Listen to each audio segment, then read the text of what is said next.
At noon, we got a really interesting matchup, and I think all the noon matchups are really interesting, but I like this one a lot. We got number 12, Georgia Tech, who's 6-0, traveling to Duke, who's 4-2. Duke actually favored in this one by 1.5 points, but it's expected to be, again, very, very close. All these noon window games that are very important to the college football playoff picture supposed to be very, very close, which is fun. This is on ESPN, by the way. Haynes King for the Yellow Jackets. It's gone 94 of 132, thrown for 971 yards, 4 touchdowns, 1 interception. Also leads his team on the ground with 87 carries for 440 yards and 9 touchdowns.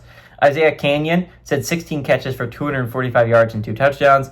Darian Mensah for the Blue Devils, gone 143 of 205, thrown for 1,838 yards, 15 touchdowns, 2 interceptions.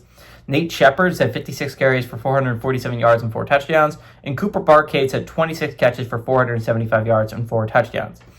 Georgia Tech is 55-35 against Duke all time. Last 4 games have gone to Georgia Tech from 2020 to 2024. Duke has not won at home since 2019 against the Yellow Jackets. Brent Key is 2-0 against the Blue Devils during his tenure here as the Georgia Tech head coach. Manny Diaz is 0-1 against the Yellow Jackets his tenure as the Blue Devils head coach. Again, very important game for both teams. We're talking about Georgia Tech again. I would say they have 3 difficult games left on their schedule. There's this game, road trip to Duke, and then you end the year with Pitt at home and Georgia at home. Again, to feel very confident at your college football playoff spot, probably going to have to go 2-1 in those games if you're the Yellow Jackets. So again, very important game for Georgia Tech to put themselves in a good spot to go to the college football playoffs. A road loss to Duke would put you in a bad spot. Again, we saw a 10-2 Miami ACC team get left out last year. Very reasonably, too. That was the team that should have been left out of the college football playoffs. But again, you're putting yourself in a rough spot if you're 10-2, if you're an ACC football team. So again, a loss here would mean that if you want to feel confident about your college football playoff spot, you have to win out if you're the Yellow Jackets. Again, for Duke has put themselves in such a hole with their out of conference, but they've been playing so well in conference. You might not know this, but Duke is 3-0 and currently leading the ACC right now in conference. Like, this is one of the best conference teams since they've started conference play.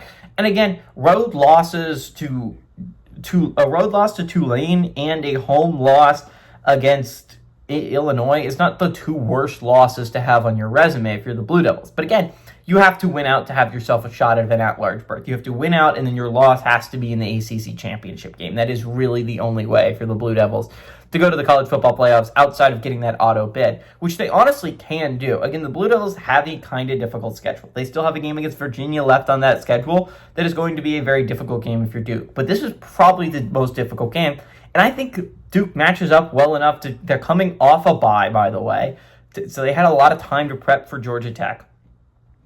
Georgia Tech handled that game against Virginia Tech, but it became close at times. It's not like they could bench their starters after halftime. This was a game where Georgia Tech had to fight the entire way through. They're coming off that game. They haven't had nearly as much time to prep for Duke as Duke has had time to prep for them. They're at home. This is a must-win game for the Blue Devils. Mensah has been playing like, honestly, the best quarterback in the conference. And I think this is one of the more underrated quarterback versus quarterback matchups of the day. Mensah versus King should be a lot of fun. I think the Blue Devils win this one. This is a must-win game for the Blue Devils. I think they're going to be able to pull it off at home. Give me the Blue Devils to win and cover the 1.5 point spread.